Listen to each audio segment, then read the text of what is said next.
Donc, dans cette vidéo, avant de passer à autre chose, je vais vous montrer comment on fait les choses d'une manière générique. Du genre, si quand je prends ma lambda function, ici, vous voyez bien que j'ai mis les choses en dur. C'est-à-dire, j'ai mis le nom du bucket en dur. Donc, c'est-à-dire, j'ai un nom de fichier que je le mets à la main, le nom de bucket à la main, et aussi le nom de fichier que je le mette à la main et tout.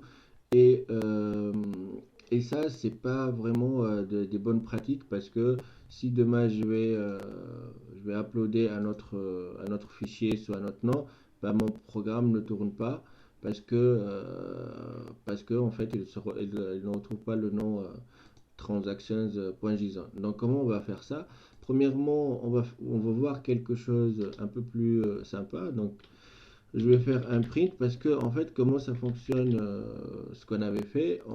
Donc le lambda function va prendre un event et le event là en fait nous on a bien fait un event entre le S3 et le lambda. Donc le lambda va déjà il est bien relié par un événement.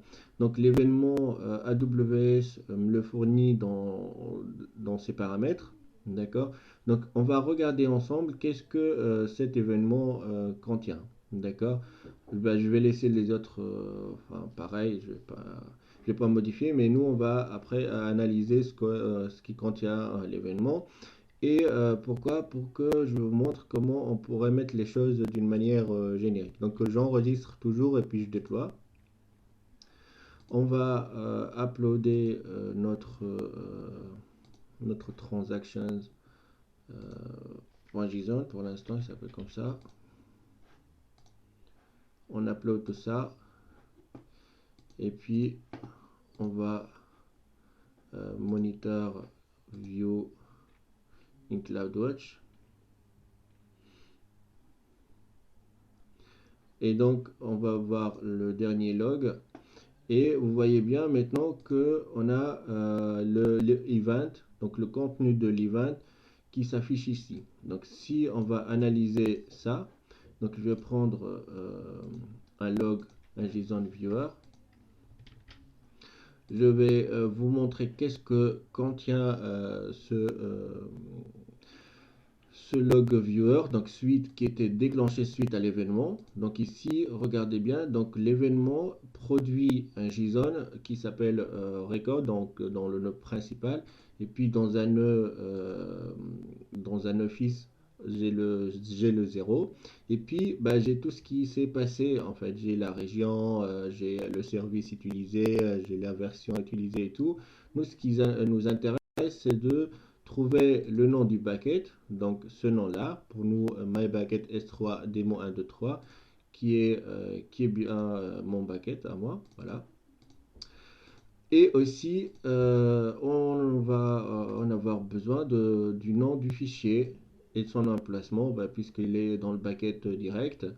On va donc essayer d'extraire son nom qui est ici. Parce que après, dans la suite, si je fais input d'un fichier, donc là, j'aurai un autre event qui contient un autre nom. Donc l'idée maintenant, c'est de aller chercher le nom du fichier et le nom du bucket automatiquement. On pourrait aussi prendre l'AWS région, on pourrait prendre pas mal de choses de ce JSON-là. D'accord?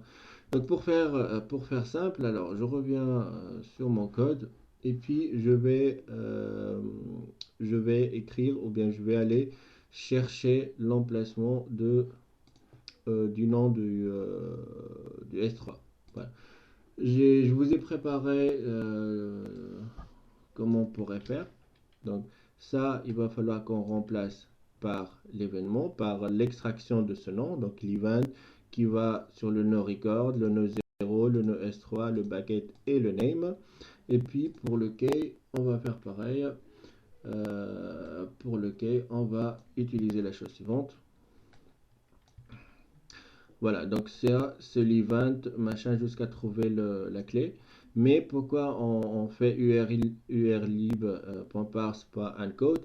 Parce que parfois, on va trouver des codes du genre un fichier dans des dossiers, dans plusieurs. Et c'est-à-dire, si je ne mets pas uncode, C'est-à-dire, il va être le nom de fichier va être mal formaté d'une manière que Python ne va pas le comprendre. Donc, de préférence, on va mettre un code pour consolider les choses.